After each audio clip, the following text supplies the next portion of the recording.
नमस्कार। वंदे मातरम।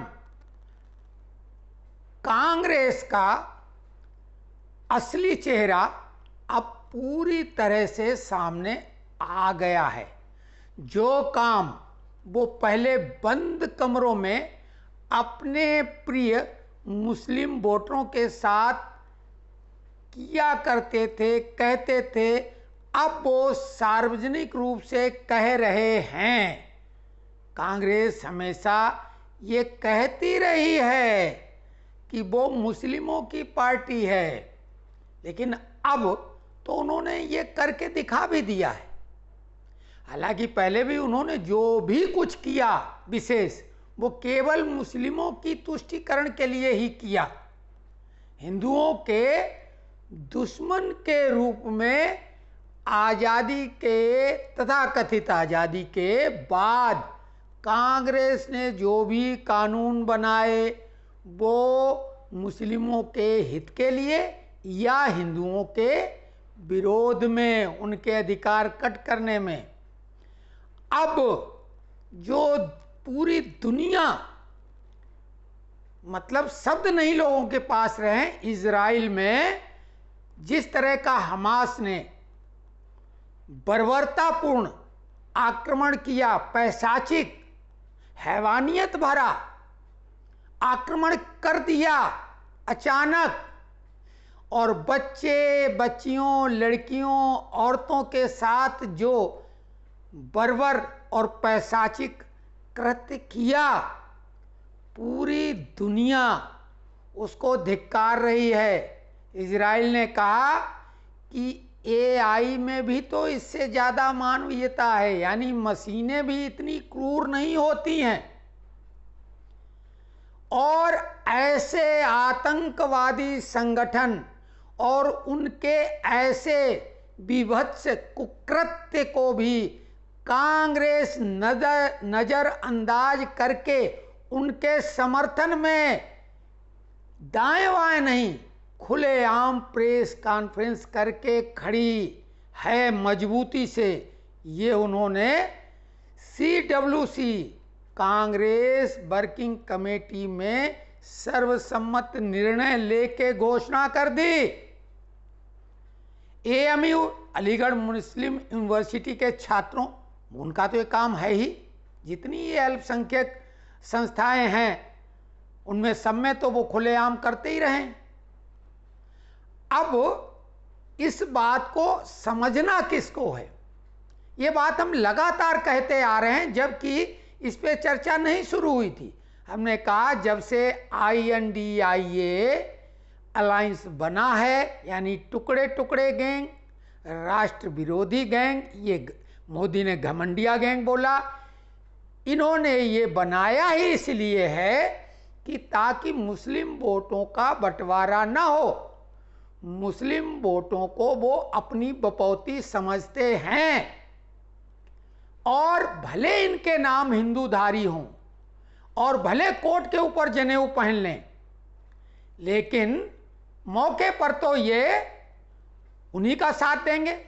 देश का बंटवारा भी, मजाक इससे बड़ी क्या होगी कि धर्म के आधार पे बंटवारा हुआ और जिन लोगों ने बंटवारा किया वो यहीं रह गए। मुस्लिम लीग के कई नेता यहाँ रह गए, और वो मुस्लिम लीग आज भी है और उनकी वो मांग और है, वो और बंटवारा कराने के लिए तैयार हैं।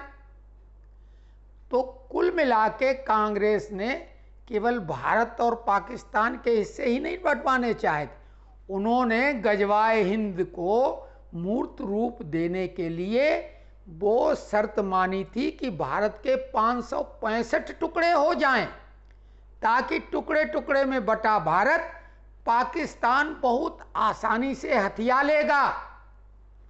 लेकिन सरदार वल्लभ भाई पटेल लौह पुरुष आड़े आ गए, और वो गजवाए हिंद का सपना अधूरा रह गया। लेकिन वो हार मानने वाले नहीं। पृथ्वीराज चौहान ने 16 युद्ध में गौरी को हराकर उसको माफ करते गए, लेकिन अंतिम युद्ध उसने छल कपट से, वैसे ही जैसे इजराइल पर हमास ने हमला कर दिया अचानक, ऐसे पृथ्वीराज चौहान जो राजपूत नियमों के आधार पर युद्ध करते थे, पीठ दिखाते हुए दुश्मन पे भी वार नहीं करते थे, रात्रि में युद्ध नहीं करते थे, मोहम्मद गोरी ने युद्ध के नियमों को किनारे रख के रात में सोते हुए सैनिकों के कैंपों में आग लगा दी और बिना हथियार के भगदड़ मचाए हुए सैनिकों को मार काट डाला और पृथ्वीराज चौहान को गिरफ्तार कर लिया। और जब पृथ्वीराज चौहान ने कहा कि हमने तुमको 16 बार छोड़ दिया, तो उसने कहा ये हमारे कुरान में ऐसा नहीं लिखा है। और पृथ्वीराज ने जब घूर के देखा तो उसकी हालत खराब हो गई, उसने तत्काल आंखें फोड़वा डाली। तो ये ध्यान रखो कि ये लगातार प्रयास तब तक करते रहेंगे जब तक गजवाए हिंद उनका सफल न हो जाए। पाकिस्तान के मौलाना खालिद मोहम्मद अब्बासी ने भी कह दिया है कि भारत में भी हम इजराइल जैसा हमला करेंगे। और वहाँ तो फिलिस्तीन से सीमा जो बाउंड्री वाल बनाई गई थी उसको बुलडोजर से तोड़कर घुसे थे, आसमान से पैराट्रूपर बन के आतंकवादी घुसे थे। लेकिन यहाँ उन्हें पूरी उम्मीद है हमें बाहर से नहीं है भेजना पड़ेगा, यहाँ घर के ही अंदर बहुत पर्याप्त मात्रा में लोग हैं मौजूद, और वो गाहे बगाहे ये कृत्य करते भी आ रहे हैं। तो सनातनियों, हिंदुओं, थोड़ा विचार करो। आप भले हिंदू धर्म को न मानते हो और आपका नाम सनातनियों जैसा है, तो आप सुरक्षित कतई नहीं हो। भले आप घर में नमाज पढ़ने लगो, आपको नहीं बख्शा जाएगा, क्योंकि ध्यान दो उनमें 72 फिरके हैं और जो 2 बड़े फिरके हैं शिया सुन्नी के, आपस में ही एक दूसरे को मारने में पीछे नहीं हटते हैं। जब भी मौका मिलते आए एक दूसरे का कत्ल कर देते हैं, कोई रहम नहीं। तुम तो बहुत दूर की चीज हो उनके लिए, तुम तो कभी भी बख्शे नहीं जाओगे। और हाँ, जो नेहरू गांधी पाकिस्तान के चाचा और बाप हैं, उस पाकिस्तान को भूल जाओ। भारत के भी किसी मुसलमान से पूछा जाए कि क्या गांधी और नेहरू जन्नत नसीन हुए हैं, यानी स्वर्गवासी हुए हैं, तो कोई भी मुस्लिम धार्मिक व्यक्ति ये बात नहीं स्वीकारेगा। उनके हिसाब से तो नेहरू गांधी भी जहन्नुम गए, क्योंकि इस्लाम के अनुसार इस्लाम से बाहर का कोई भी व्यक्ति जन्नत नहीं जा सकता, सब नरक जाएंगे। और मौके पर कोई रियायत किसी के साथ नहीं की जाएगी। कानपुर में गणेश शंकर विद्यार्थी, बहुत बड़ा नाम, जब दंगे फसाद हुए थे तो वो मुसलमानों को बचाने के लिए उनकी मदद में लगे थे, आड़े आ गए हिंदुओं के। हिंदुओं ने तो उनकी बात को माना, लेकिन मुसलमानों ने उनको मार दिया जिनको बचाने के लिए वो खड़े थे, क्योंकि उनके लिए वो एक हिंदू थे, काफिर थे।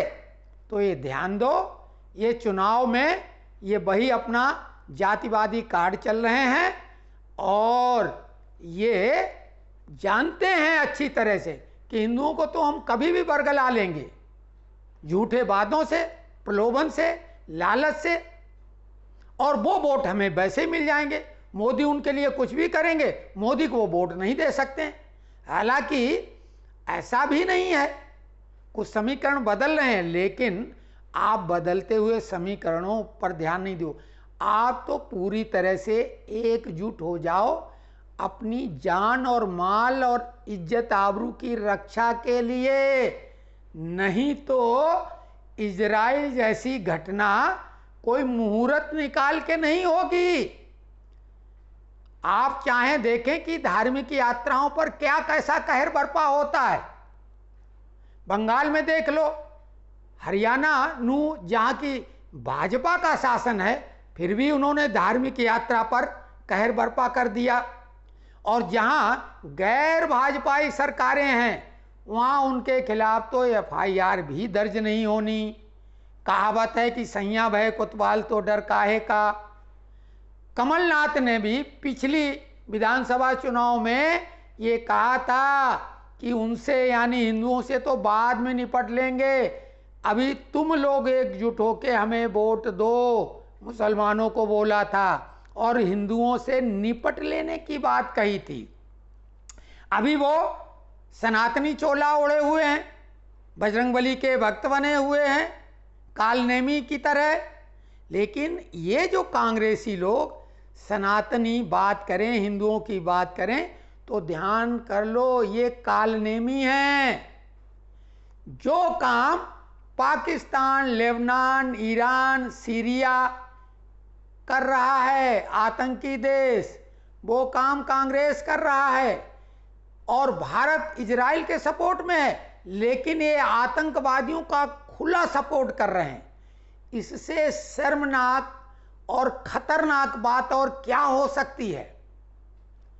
जो जितने भी इस्लामिक आतंकवादी हैं और ज़्यादातर वही हैं, चाहे वो हिजबुल्लाह हो, हिजबुल्लाह, तालिबान, ISIS, जितने लश्कर पाकिस्तान में तो बहुत हैं, वो सभी, और खुद पाकिस्तान, सीरिया, ये सब तो खुलेआम हमास का समर्थन कर रहे हैं। लेकिन दूसरी तरफ राहुल गांधी की ननिहाल Italy, France, Germany, England, America और जो ये तमाम नाटो के देश हैं, वो खुलेआम इजराइल का समर्थन कर रहे हैं और करना ही है। मुस्लिम देश, अधिकांश मुस्लिम देश या तो तटस्थ हैं या इजराइल के साथ में, तो आप अनुमान लगा लो। लेकिन ये अपनी अलग बीन बजा रहे हैं हिंदुओं में तोड़फोड़ करने के लिए। भूल जाओ जाति पात, अगर आपका नाम हिंदू वाला है तो आप हिंदू हो, आपकी पहचान हिंदू की ही है, भले अंदर से आप कुछ हो। तो अपने नाम की लाज रखो, माँ बाप ने जो रख दिया है। और इन 5 विधानसभाओं में इस टुकड़े टुकड़े गैंग आतंकवादियों के समर्थकों का पूरी तरह से सफाया कर दो। इनको मान लो ये आतंकवादियों से ज्यादा खतरनाक हैं। अपनों का चोला ओढ़ के ये आ जाते हैं, भेड़ की खाल ओढ़कर ये भेड़िए आए हुए हैं। इनको वोट देना आतंकवाद का समर्थन कहलाएगा। गौ हत्या जैसा पाप है कांग्रेस या इस टुकड़े टुकड़े गैंग को वोट देना। अगर इसमें कहीं गलत हो तो आप बोलो, कमेंट्स बॉक्स में लिखो। और चैनल को सब्सक्राइब करो या न करो, कमेंट बॉक्स में भले हमें गाली और धमकी जो देना है वो लिखो। लेकिन सभी हिंदू नामधारी लोग अगर वाकई में अपने नाम की लाज रखना चाहते हैं जो माँ बाप ने रखा है, तो इस आतंकवादी समर्थित घमंडिया टुकड़े टुकड़े गैंग, देश विरोधी गैंग को एक भी वोट न दें, या तो वोट देने ही ना जाएं। तो जय श्री राम और कर दो इन सबका काम तमाम।